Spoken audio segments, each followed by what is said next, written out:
Everybody pumped up and excited for environmental training? I don't know. Well, I hope so. I hope it's not a dry topic. It can be, but it's a vital one. So I'm excited to chat with everybody about it. Cool.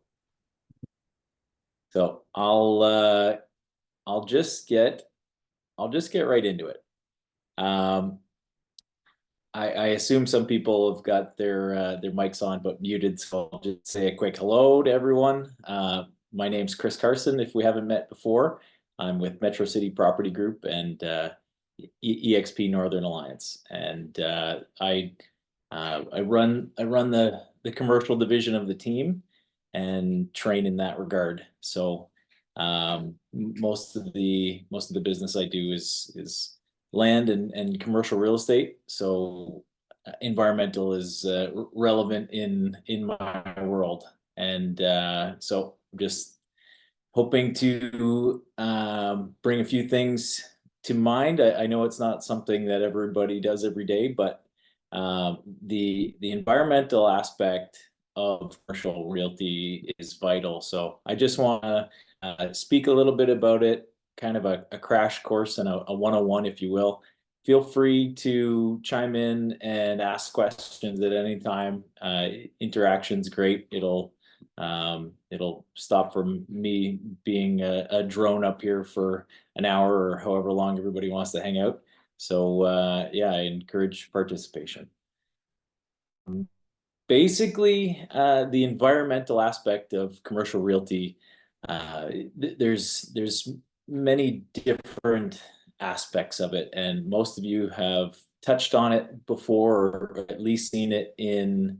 If you haven't, done it in a transaction, you've seen it in your courses, but if you're not a seasoned commercial agent, you might not use it every day. So I'm going to go through some of the reasons why it's relevant, some of the some of the language and how it's relevant. So I'll just jump right into it. Most of us have heard of the phase 1 and 2 ESA. Many people think there's a phase 1, 2, and 3. It's a little bit of a misnomer when you get into the actual the field, but I'll go over them.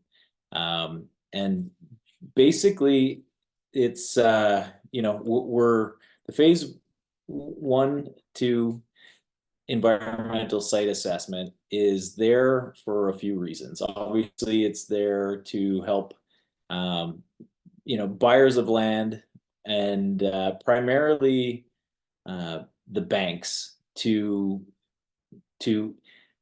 figure out if there's some contamination on the properties. And that's the long and short of why we use the phase 1 and 2 ESA, or the environmental site assessment, is to ensure or try to come up with the whether or not a property has contamination on it, which obviously drastically affects what we can do with it, the value, all sorts of things. But the main purpose is, I would say, for the majority of properties, is for lending. The banks on commercial property and certainly any development land, they want to know that what the asset that they're backing is free of contamination, and thus they go through a process to try to ascertain whether or not there's contamination. Somebody's got their mic on in the background, but I'll just try to keep going. So we use the phase 1 and 2, and basically, I'll just go through some of the differences. The phase 1 is basically a physical and a visual inspection, as well as a historical background investigation of the property. You'll hire an environmental company, environmental engineers, they'll go through the property, do a visual inspection and a historical background check to figure out if there's any potential for contamination. Was there a previous use that could have caused contamination on this property? A lot of times they're going through oil tank records, trying to figure out where oil tanks are. Oil tanks are, notorious for leakage. Historically we had a lot of oil tanks buried in the ground, and they were notorious for leakage. Um, and so that's one of the big ones that they're looking for. But there's a lot of industrial properties that have potential for contamination. Things in using uses for manufacturing can cause obviously contamination, different chemicals, metals. There's all sorts of reasons that a property can become contaminated and do become contaminated. And the phase one will be the visual and historical background check to, on a very high level, figure out whether or not there's potential for contamination. If um, if there is potential, if there's oil tanks that are found, or if there's a neighboring property that was found to have potential use that could contaminate property, and have buried oil in the ground leaking, all sorts of different potential uses, they'll that will basically, the environmental company will create a report that identifies that potential and recommends a phase two. And the phase one, for anybody who, if you're looking for cost analysis and timelines for your clients, I would say that the phase one can cost anywhere between $2,500 and $3,500, and take, depending on the environmental company, 4 to 6 weeks. That's rough. Some could be longer or shorter, depending on the actual property. If you've got a very property or large that needs large, visual inspections and background checks with all sorts of properties, it can creep up. But that's the long and short of the phase one. If the phase one leads to a phase two, that basically, the phase two becomes your physical inspection, where the companies will dig boreholes. They'll drill boreholes with a drill, or they'll use an excavator or backhoe to dig test pits and actually physically test that material. They'll use the phase one to identify, the potential, and then the phase one, they'll dig deeper, excuse the pun, and actually physically test the land. They can core through the slab in a concrete slab in an environmental or in a industrial building, or dig test pits outside, core holes, and sample that actual soil and material and figure out whether there actually is contamination or not. This is a more lengthy process. It can cost anywhere, I would say, between $5,000 and $10,000. It can cost a lot more if you've got a giant property. Let's say I'm just thinking of an industrial use, maybe a quarry or a sand pit, something that's very large in size and requires boreholes throughout the property, and a lot of testing. But generally between $5,000 and $10,000, and they can take between 2 and 3 months time to get all of those testing done in the lab, and get those results in a full report back. That report will identify any contamination, the levels of it. It will try to estimate the volume of earth or material that is contaminated, and a recommendation to clean it up. So it's a little bit more invasive and costly, and it takes time. So how is this you know what, before I say why it's relevant, I'll dive into what most people are taught in the actual, I think they're still teaching it in the courses, is that there's a phase 3 environmental site assessment. And basically, once you get into the field, uh, no one mentions a phase 3 any longer. It's kind of a misnomer. It's basically just the remediation itself.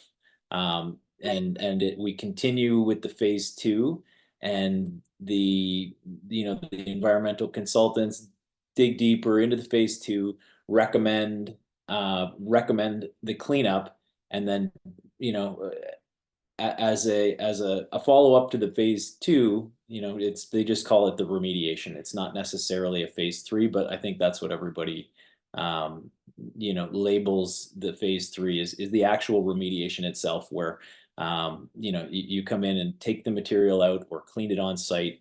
If it's hydrocarbons, which is gases, gas, oil, those kinds of things in the ground, which is typical of a lot of these tanks, they're going to remove that material, take it off site, bring it to a dump, or there's certain cases that there's potential to remediate that material on site.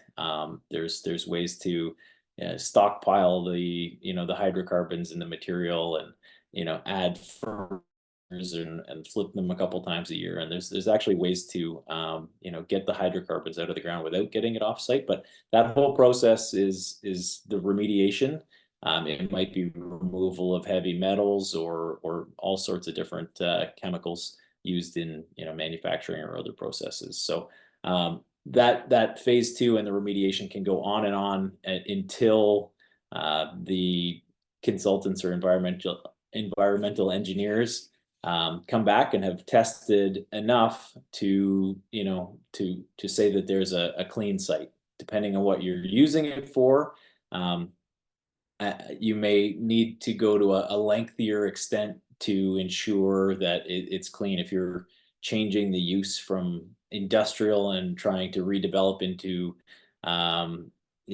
residential, you'll have to do what's called a record of site condition, and it's basically a remediation at the highest level, where the government agencies, the Ministry of the Environment, they'll consult on the record of site condition, and they'll through the rezoning process, it'll trigger them to do a record of site condition, which basically has them studying your report and your final report and remediation, and determining whether they feel there's still any contamination or not. So that can go back and forth. I've seen record of site conditions take anywhere between 6 and 12 months.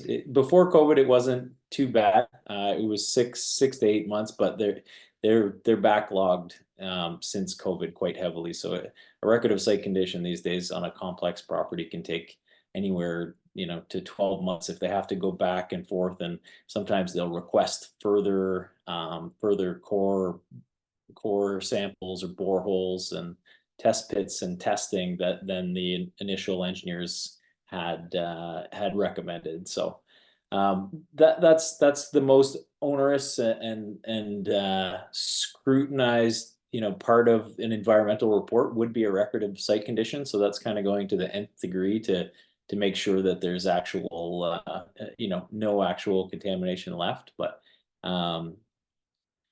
anyway, that's kind of the overview of the phase 1 and 2 in a nutshell, and the process of remediation, and perhaps would go in a little bit more with the why, and how these things are triggered. One, like we said, in a redevelopment site, if you go to have a building application or a rezoning application for any type of development, these environmental phase 1 and 2 will be triggered.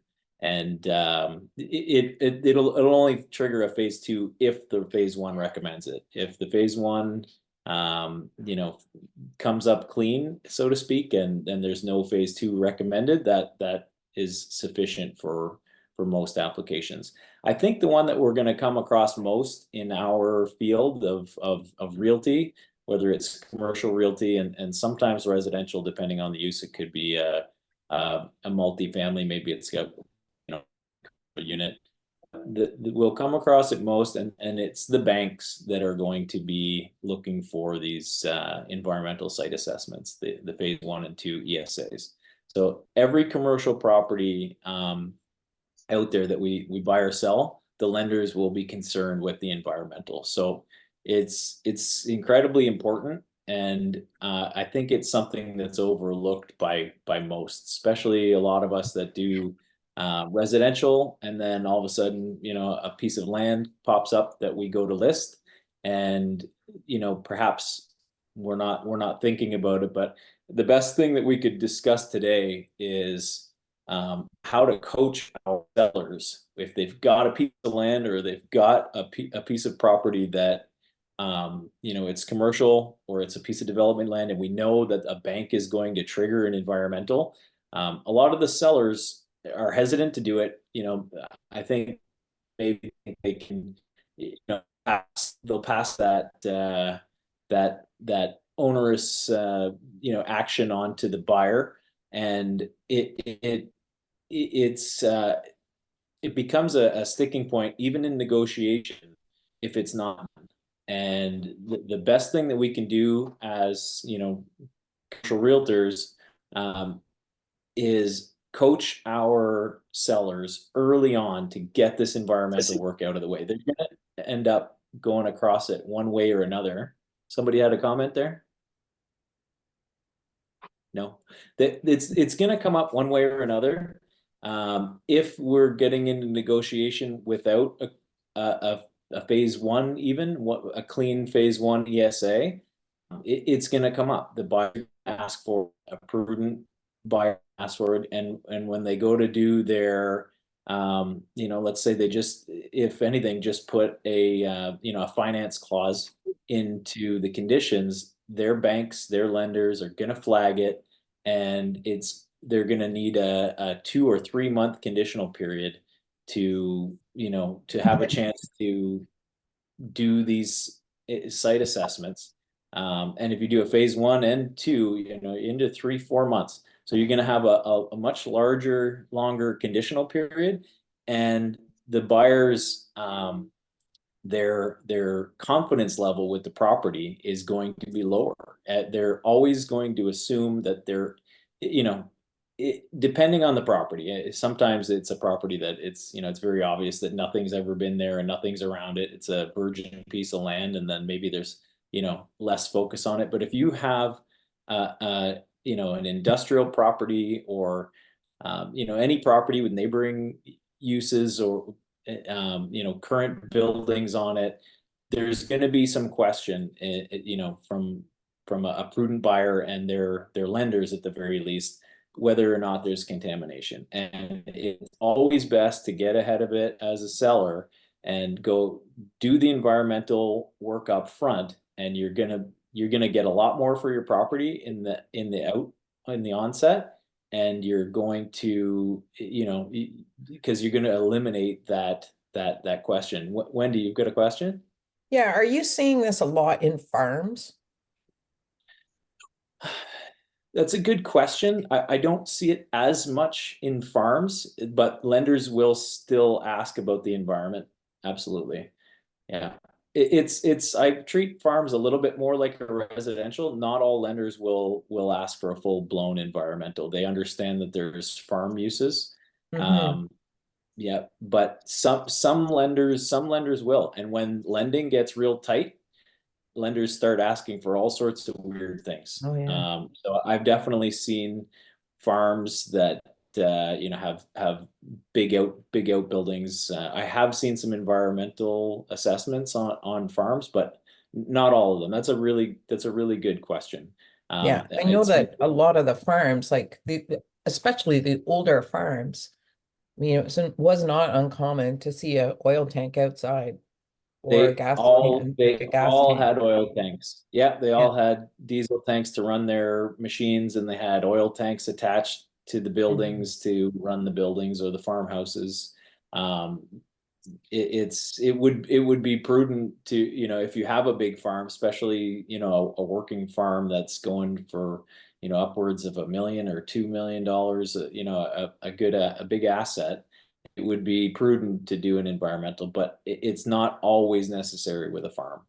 Yeah. Yeah, Okay. great question. Any other strictly commercial property, they will flag an environmental site assessment.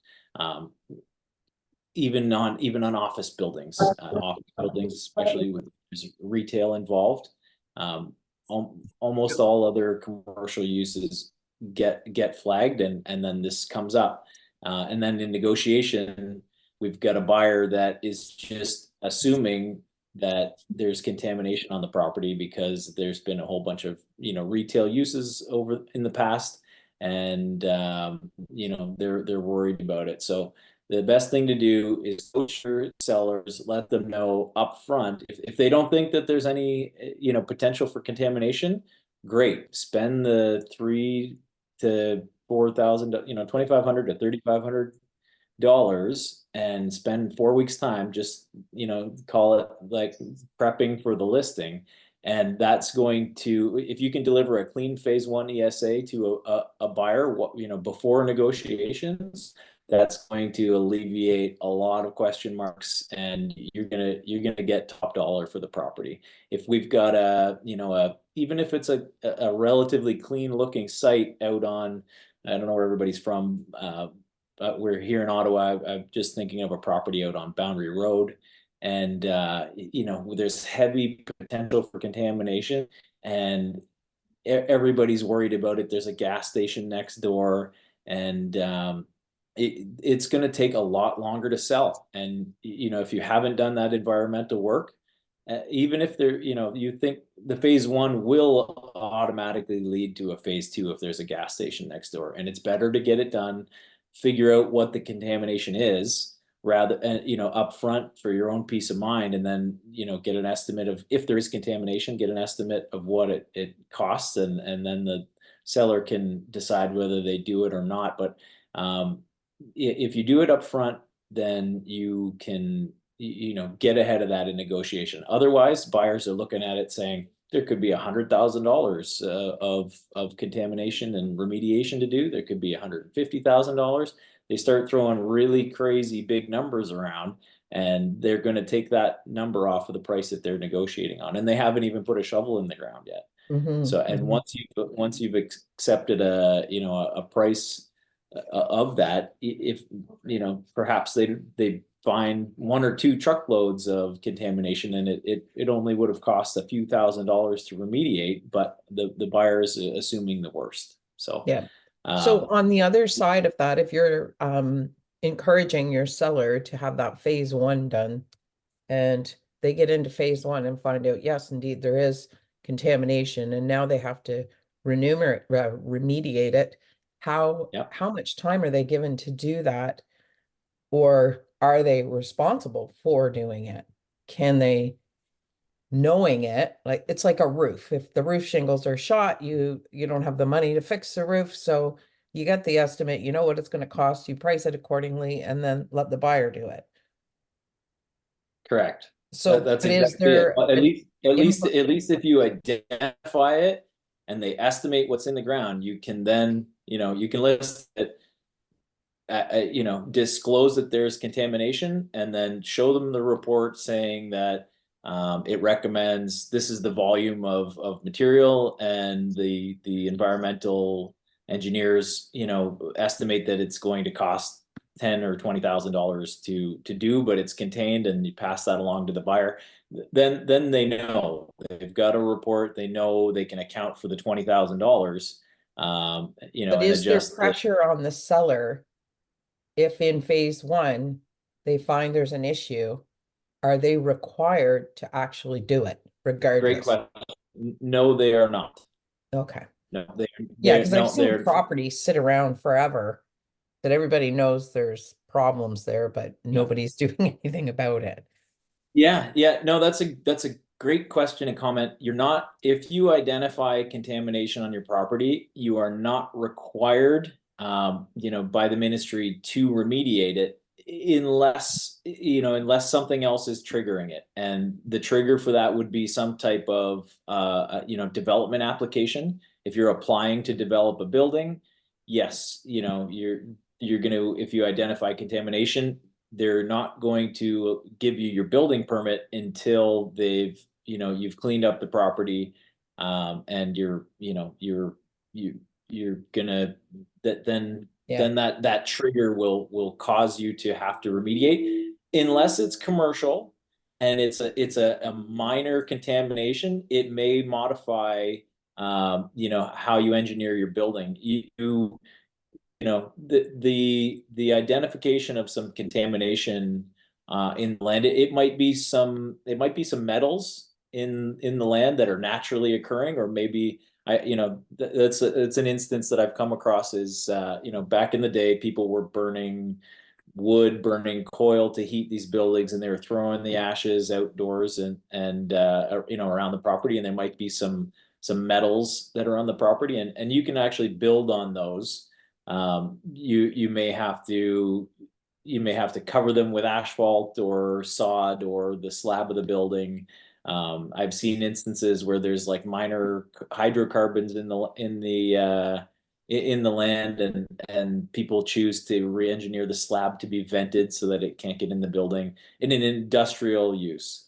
If it's residential, you're gonna have to remediate it.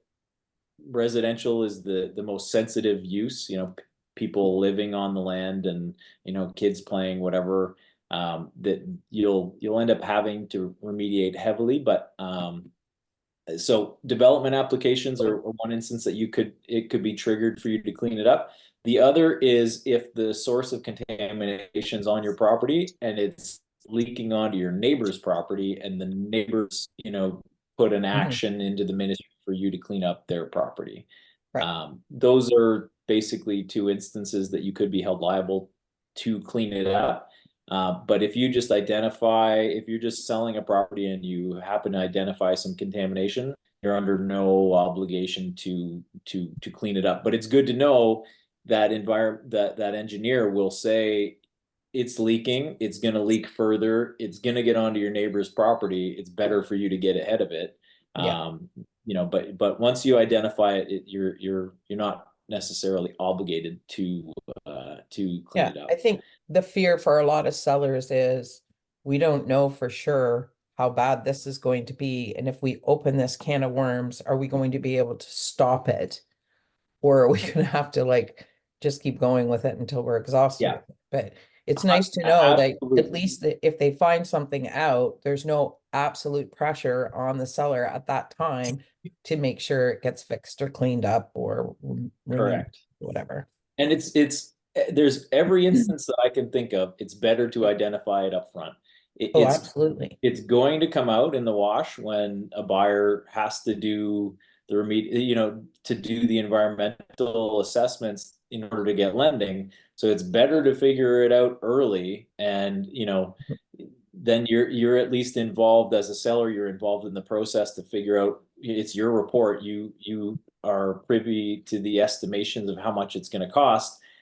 Then you know where you stand, and you can negotiate on that basis. If it's 5 or 10 or 15,000 dollars to remediate. If not, it's just always large round numbers that are being thrown around. $100,000, $150,000, $200,000 off the price, and it drags out because people are weary. They think you're trying to hide something. You probably are trying to hide something, and the listing drags on. The price gets reduced because it's time on market. The seller is refusing to, allow time for. I've seen sellers try to refuse enough time in the conditional period for them to actually, for a buyer to do the assessments, and people lose confidence, and the property stagnates, and you end up getting less. And then by the Mhm. time they actually do find the right buyer, and they've gone down the road 6 or 12 months, and they've agreed for a 3 month conditional period, and then find the contamination, it's worse in the long run, and it drags things out. So best thing we can do is coach our sellers to get this stuff done upfront. Yeah, that's probably the most relevant part of the environmental process for us that we could talk about today, and it's coaching our sellers on that. As a buyer, we obviously have to have our eyes open for it and understand the process. But you know, we're at the mercy of each property that we're looking at, and we just handle them accordingly from a buying perspective. But from the seller's perspective, we have the ability to persuade them, and you know, have them understand why it's so important to do this work up front. And that's really how we're going to get them top dollar and a you know, a faster to market sale. So that's probably the most important process of the environmental site assessments. Any we're doing a environmental 101 here, so I'll talk about a few other, you know, environmental aspects, but is there any other questions before I move on from the ESA? I think that's the most relevant, and that's, you know, the most important one to discuss. So you know, we kind of hit the nail on the head, and why it's so relevant. But you know, that's so that's good to get that out of the way. Other than that, there's some other, you know, environmental aspects that we come across on different properties, and it's such a broad spectrum. You know, the environmental aspect of a property. There's so many different types of property out there. We could be talking about, you know, wetlands or floodplains on a piece of property. You know, EPA lands that are environmentally protected for habitat, and um, that we could have a redevelopment site or a, you know, a subdivision being created that triggers a you know, an EIS, an environmental impact statement that studies the birds and the bees, and you know, there's all sorts of other aspects of the environment that gets looped in, um, you know, in property sales. A good tool I use that I want to make sure to discuss with everybody before too long is if you're in Ottawa, whether you're in Ottawa or another city, at Ottawa specifically, we've got a you know, website called Geo Ottawa, and if you know how to use it, that basically has all the you know, a bunch of layers and tabs to open that will show you the floodplain lines. It'll show you the wetlands. That's a really good resource. But if you're not in Ottawa or an organized city like Ottawa, every other city will, major city that's organized will have something just like Geo Ottawa, whether in Kingston or you know, Toronto, that they'll have these GIS mapping systems that will identify where the floodplain, where the floodplains are, and where the wetlands are. If you don't happen to be in an organized city, there's conservation authorities that are responsible for all of the environmental aspects like floodplains and wetlands. And they cover all these areas. So if you go up to you know, Renfrew, you're in Renfrew County. Can I get 4 black And coffees with cream and sugar on the side? I'll have Medium? I'll have one too, Pierre. Yeah, I'll have one too, Pierre. Pierre, you gotta buy a round of coffees for everybody, please. 1307 Rockwood, Pierre. They deliver to Oh, Karson. he's That'd be gone. great. Pat's laughing. I love that. So there's um, where was I? That was too good. So there are all these other communities, if they're not organized, that they're under some type of jurisdiction, like a conservation authority. So out Rideau in Valley Conservation Authority. exactly, Rideau Valley Mississippi. Conservation Authority, Okay. you know, that's Kempville, North Grenville, Smith Falls. Mississippi Valley Conservation Authority goes way out, way out west from us. To the east of Ottawa, you're into the South Nation Conservation Authority. These places all have websites and mapping systems that show where the floodplains are and the wetlands. Mhm. And you know, if we've got even just residential properties, when you get into the rural areas, that's where it's probably most relevant. You got people looking to build houses or what have you, and maybe it's a redevelopment of a subdivision or something to that effect. I've built quite a few subdivisions in the past, and you end up getting into that. That's when you end up getting into the EIS, an environmental impact statement that will study different species and habitats, and you get into protected species like bobolink birds and butternut trees and eastern meadowlark and Loggerhead whippoorwill shrikes. birds and all of that. The blanding turtles in Ottawa have been famous in the West End for causing millions and millions of dollars for fencing on development sites, and that's all under the environmental impact statement reports.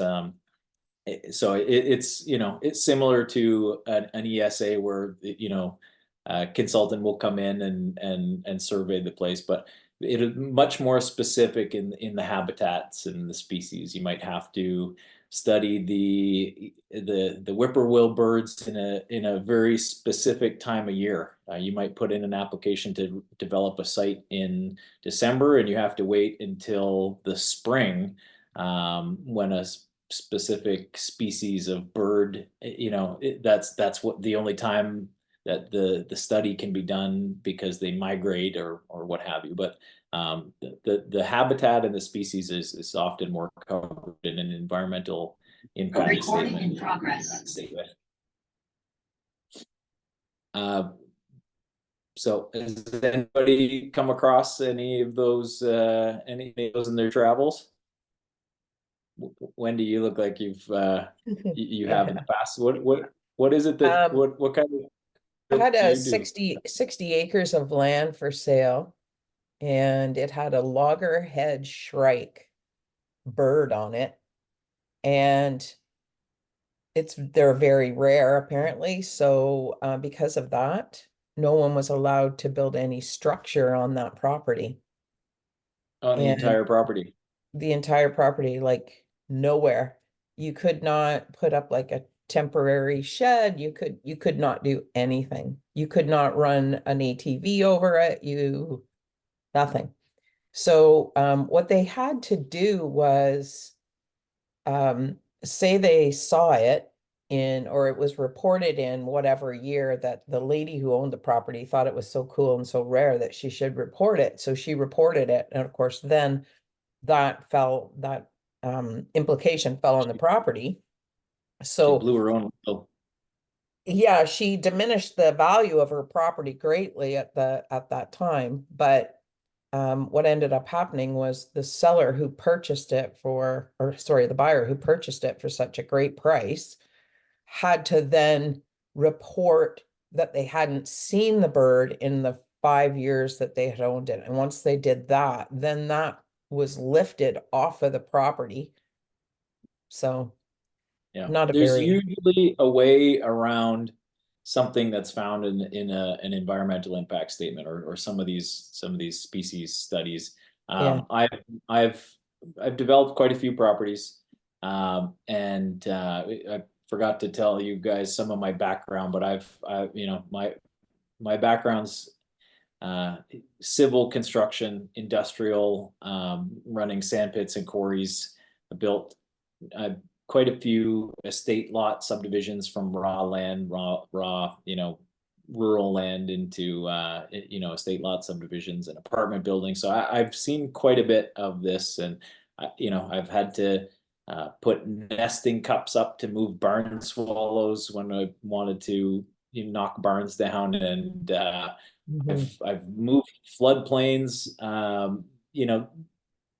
by doing cut fill applications and move floodplain lines to allow better space to build. There's often ways around anything that's found in these environmental impact statements. It can be lengthy, but it's not the end of the world. If you find a butternut tree, you have to bring some people in to assess exactly what kind of butternut tree it is, and then you can offer to plant 5 trees, or you plant trees in lieu of you taking that one down. So If you find a butternut tree, it's not the end of the world. But it may cause you some time delays and some money otherwise. And probably the biggest cost is getting the study done to figure out what kind of tree it is and going back and forth with the timing and how they want you to deal with it. But there's usually way around it. The bubble link, the famous one with the bubble link is they like to live in tall grass. So you just cut your grass for a few years and They then don't come redo your around stuff. anymore. Yeah. So is there anything that people want to discuss, anything in the environmental aspect that we haven't covered today? It's Environmental 101. I just wanted to do kind of a brief overview to to jog your brains and hopefully we can come up with a few things to discuss. But at the very least, some of the important aspects of the ESA is definitely one that I wanted to tackle, and I think is most relevant for people doing commercial in that regard. Cris, it's JF. I was just wondering, would it ever apply to residential if it was neighboring a commercial property?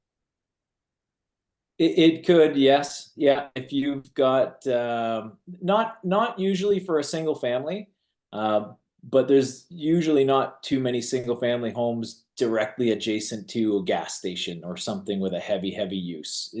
But there is instances where let's say it's a residential, maybe it's a sixplex, and the neighboring use is industrial, commercial. They can absolutely, the lenders can absolutely ask for an environmental anytime they want. It's a lot less relevant. Certainly for a single family, it's not usually going to be flagged. Generally speaking, for a single family, there's buffer zones. They don't tend to put residential single family directly next to industrial. There's usually some type of a buffer. But there's all sorts of gas station. Let's say you're to minor metropolis. There's gas stations around, and they can absolutely flag it, but a lot less likely with a single family or a townhome that they're worried about contamination. It's mostly in the commercial. I actually don't think that I've come across any single families that the lenders ask for an environmental. Okay. Yeah. If it's raw land, if it's raw residential land, then yes. If there's an existing building on it and the banks don't tend to flag it, but I have seen raw residential land flagged for environmental site assessments from the banks when they won't go to transfer. Hey, it's Megan. When we're Thanks. looking at a buyer for a commercial property, would you say like the most appropriate conditional period would be minimum 3 months for financing and ESA as a guideline? Okay, so the question is, I had a hard hearing, but I think the question is, what's the minimum conditional period for finance and environmental? Yeah, like 3 months as a guideline? 3 months. 3 months would, if you're on a commercial property where there's been no environmental work done and finance, I think 3 months is a good place to start. Depending on the actual lending process, it could be longer. If somebody's looking specifically for CMHC financing right now, CMHC is taking up to 6 months to get back to clients and actually give them the approval. But I think 3 months is a great place to start. As a buyer, you want to try to ask for as much time as you can to get through some of these hurdles. But minimum 3 months if you're looking to do environmental work. But on the flip side of the coin, if you find a property that they've got a clean phase one on hand and they provide that to you during the listing, then you can tighten that up. If you know that your lender is, you're not specifically going for CMHC, most lenders can, 4 to 6 weeks if the environmental is done. But yes, if we've got a property that's commercial or industrial or a piece of, vacant land, um, and we think that environmental work is going to be needed and there's nothing on file, minimum 3 months is probably a good place to start, because you want enough time to determine that, the phase one, the phase one leads to a phase two, and you want enough time to get those both done. You get a phase one and two done within 3 months time. Um, you probably have to stay on top of your engineers. They're pretty busy, and but you can get it done in 3 months. I'd say 3 months is a good starting point, and try to ask for more if you think you can. Thank you for that. Would you say like most buyers would be accepting to that, or would they push for like a first right of refusal? No Did you worries. say Good would for you. buyers be accepting to that, or sellers? So I met with Sorry, Sorry, I buyers? said would sellers be accepting to Yeah, that? it's if there's potential for contamination, the sellers are gonna have to allow that kind of time frame. If they don't, you have to be weary. If they're saying, no, you've got 3 weeks to do whatever you want to do, and that should be enough time for you to do your due diligence, then you have to be careful. It's not enough time. So they might not want to allow you that time up front, but if they've got a property that's, it's certainly an industrial property, or anything that's surrounded by industrial property, or even retail plazas where, a really big source of contamination for all these years has been dry cleaners, and there was dry cleaners in every, a lot of small plazas around, or even large plazas around. They're going to have to allow you more time to do your due diligence, and they're they're going to find that they might not want to up front. Yes, if you go in for a 4 month condition, you're going to get some pushback from some sellers, but you can't put your clients in a position to,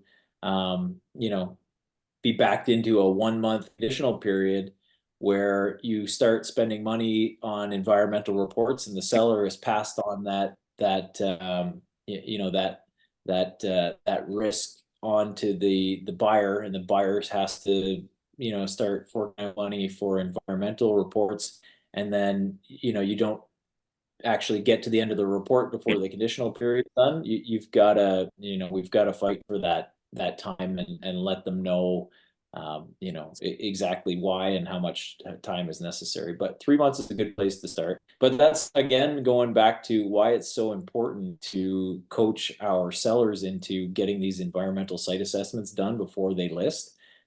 Because it can drastically diminish the time that's necessary. If you take out that environmental component and you take the question mark of, is it going to take 1 or 3 or 4 months to do the environmental work, then you're just talking about a finance exercise, and you can probably whittle it down to 4 or 6 weeks. But I'd say your 3 months is if there's question marks, and that the lender is going to want an environmental, 3 months is a good place to start. Yeah. Two more questions. To follow up with that. So to follow up with that, let's say the ESA is provided and they did do a phase one and it's clean. What would be the minimum amount of time, or the maximum amount of time, sorry. Like let's say they did it in 2019, like what year would be acceptable? Like how much time in between would it be acceptable to a lender without them having to do another phase one? Oh, okay. The 5 years is you're asking like when the environmental would expire, and typically they're valid for 5 years. If the environmental report is older than 5 years, you'll have to do another one. Gotcha. And then my last question is, if it's for a multi-unit, like this 5-plex, 6-plex, or more, would the longer, like 3 month plus conditional period be required? up to a certain extent. Can you repeat the question? There's some echo happening. I didn't quite get the question. So it's a multifamily, and what are we asking?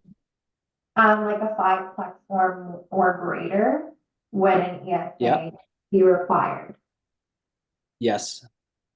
Okay. Yeah, the banks will want an ESA for 5 or more units. They treat it as commercial. Okay, thank you.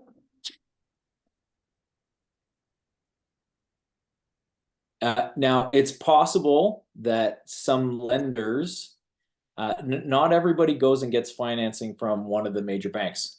They might be getting lending from a private equity firm. This is maybe something to touch on, that if we're not getting, our lending directly from a major bank or the typical CMC, it's possible that we find a private equity firm that doesn't require you to have an ESA.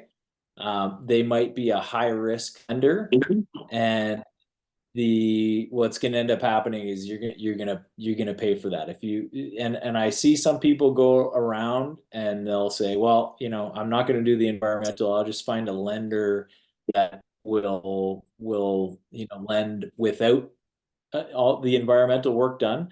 You're going to pay for it. You're going to go from a 5%, 5 or 6% mortgage to a 7, 8, or 9.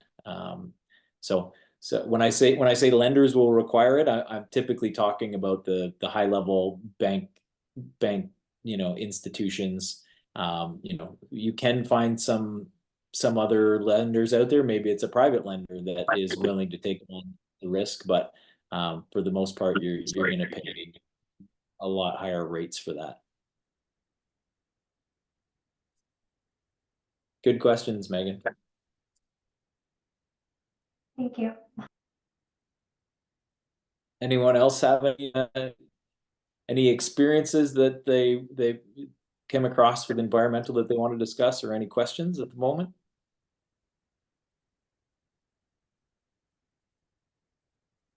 Okay. Well, I'll wrap it up here for the time being, and just quickly thank everybody for coming. I love to discuss environmental. Oddly, I've got a pile of knowledge and experience, so it's good to share it and keep sharp and hear other people's experiences. I'm always learning things as well.